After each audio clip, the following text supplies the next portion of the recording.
Right now I have a bunch of concerned neighbors watching me talking to myself on video camera in my car in their parking lot. Who cares? This is for you guys.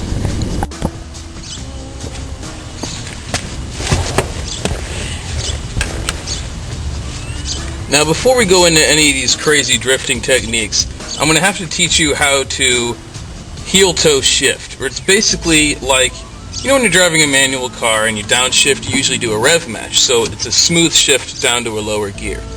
Well, you do that at the same time as having to brake when you're approaching a turn. So usually there's like a dead neutral time between downshifting and braking when you're approaching the turn. Well, what heel-toe downshifting does is it eliminates that dead time, and you're basically doing both at the same time. Now, lucky you're getting a great shot of my sexy legs for this demonstration. So normally when you're approaching a turn, you do two things. You would brake or downshift. Clutch in, rev match, let off, and you're in. Okay? Well, we want to do both at the same time. So you're going to do the heel-toe method, where that name comes from this thing, where basically you have the clutch in to downshift, and you're braking, but you're also tapping the gas to keep the revs up to let off the clutch and downshift at the same time.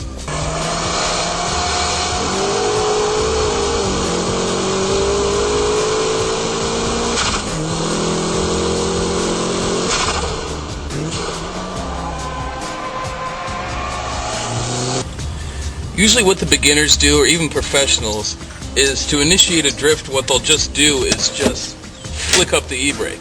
Basically what that does is two things. It brings the weight forward and it locks up your back wheels, initiating a slide.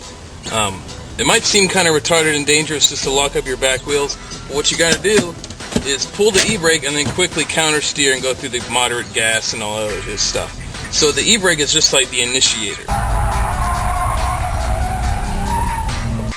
Here's a better shot of the clutch kick method. Basically, you're approaching a turn, clutch in, you're going to downshift like in second gear, bring the revs up with the clutch still in, and then drop the clutch. It's just like doing a burnout, only during a turn.